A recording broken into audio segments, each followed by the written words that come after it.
பத்திரிகையாளர் ஜுபேர் அவர்கள் இணைப்பில் இணைகிறார். வணக்கம் திரு ஜுபேர், தந்திரியுடன் இணைந்ததுக்கு மிக்க நன்றி.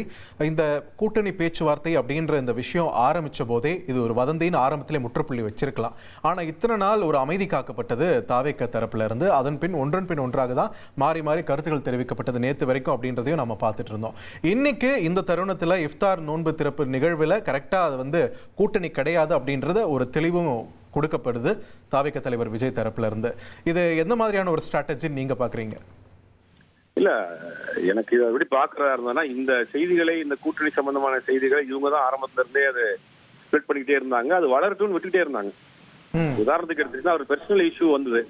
இந்த பெர்சனல் இஷ்யூ வந்ததுக்கு பிறகு அது சம்பந்தமான பேச்சு அடிபட்டு இருக்கப்ப திடீர்னு பிஜேபியோட கூட்டணி பேச்சுவார்த்தை நடக்குது, 90 சீட்டு, 2.5 வருஷம் டெபுட்டி சிஎம் அப்படிங்கிற மாதிரி இவங்க மாறி மாறி அந்த செய்திகளை பரப்பிட்டு இருந்தாங்க. மறுக்கவே இல்லை.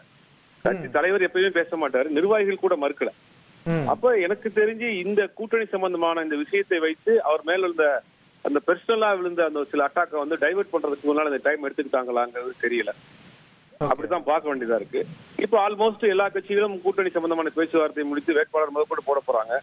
சரி, இனிமேலும் நம்ம இதை ஒரு கிளியர் பண்ணாம இருக்க முடியாதுங்கிறதுக்காக இன்னைக்கு நம்மளுடைய தலைமையில தான் அப்படிங்கிற மாதிரி திருப்பி அவர் சொல்லியிருக்கிறாரு. நான் பாக்குறேன் இவர் ஒரு முற்றுப்புள்ளி வச்சிருக்கிறாரு. இனி 234 தொகுதிக்கும் அவங்க கேண்டிடேட் போடணும், தேர்தலை சந்திக்கணும்.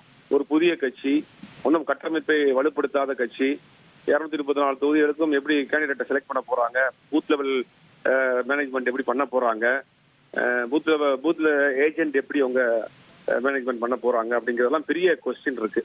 ஆனா இது எப்படி சமாளிக்க போறாங்க இந்த தேர்தலில் அப்படிங்கறது வெயிட் பண்ணி தான் பார்க்கணும்.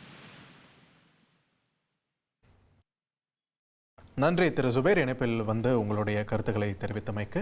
உங்கள் தந்திவன் தொலைக்காட்சியில் காதலும் கலகலப்பும் நிறைந்த ஒரு புத்தம் புதிய ஃபேண்டசி தொடர் ராஜா ராணி தினமும் இரவு 8 மணிக்கு.